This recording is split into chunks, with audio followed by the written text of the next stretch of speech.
তাস খেলা এই বিষয়টির সাথে আমরা কম বেশি সকলেই পরিচিত।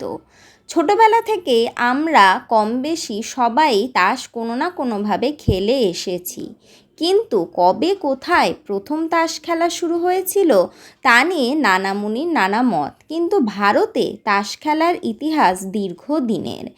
আর আজকে আমরা আলোচনা করব দশাবতার তাস।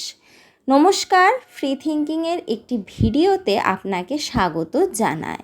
দশাবতার তাসের কথা বলতে গেলে আমরা প্রথমেই কিছু একটা ভেবে থাকি, দশাবতার তাস এই বিষয়টি খুব কম মানুষই পরিচিত। আসুন আজকে আমরা এই দশাবতার তাস সম্বন্ধেই আলোচনা করি।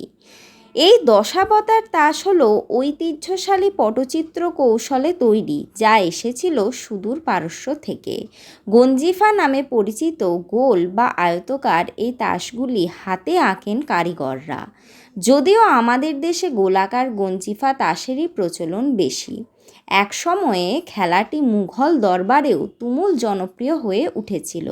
অবশ্য সেইগুলি হাতির দাঁত বা কচ্ছপের খোলার মতো উপকরণের ওপর মূল্যবান পাথর লাগিয়ে জমকালোভাবে তৈরি করা হতো, যা দরবার কালাম নামে খ্যাত। পরে খেলাটি সাধারণ মানুষের মধ্যে ছড়িয়ে পড়ে। তখন কাঠ, তালপাতা, শক্ত কাপড় বা পিচবোর্ডের মতো সস্তা উপকরণ দিয়ে এইগুলি তৈরি করা হতো।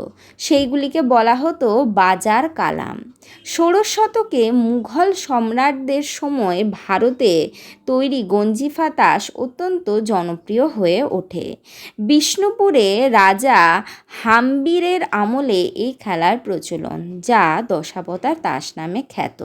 সেই সময়কার এই তাস নির্মাতা কার্তিক ফৌজদারের বংশধর শীতল ফৌজদার এবং তার পরিবার বর্তমানে এই তাস তৈরি করেন। নকশা, সংখ্যা ও আকার পরিবর্তনের ভিত্তিতে এই তাসের বিভিন্ন প্রকারভেদ রয়েছে। প্রতিটি বিভাগে 10টি গণনা তাস ও 2টি রাজকীয় মুখ সম্পন্ন তাস থাকে। তাসের পেছনের দিকটি হয় এক রঙের, সেখানে কোনো নকশা বা কারুকার্য থাকে না। এই খেলার সাধারণভাবে প্রয়োজন মোট 5 জন। দিনের কোন সময় খেলা শুরু হচ্ছে তার ওপর নির্ভর করে অবতার সূচনা তাস। সকালে খেলা শুরু হলে সূচনা হবে জগন্নাথ অবতার দিয়ে, রাতে শুরু হলে মৎস্য, সন্ধ্যায় নৃসিংহ, বৃষ্টিতে কুর্ম। এই নিয়ম মেনেই দিনের বিভিন্ন সময়ে রাম, পরশুরাম ও অন্যান্য অবতারদের দিয়েও খেলার সূচনা হয়। খেলার মাঝে বোঝ, সহি, টিপসহি, সটিপ বিভিন্ন পদ্ধতিও অবলম্বন করা হয়। বর্তমানে প্রায় হারিয়ে যেতে বসা এই খেলাটি এখনও বিষ্ণুপুরের কয়েকজন বাঁচিয়ে রাখার আপ্রাণ চেষ্টা চালিয়ে যাচ্ছেন। আজকে আমাদের দশাবতার তাস সম্বন্ধে আলোচনা এইটুকুই। দেখা হচ্ছে পরবর্তী একটি ইনফরমেটিভ ভিডিও নিয়ে।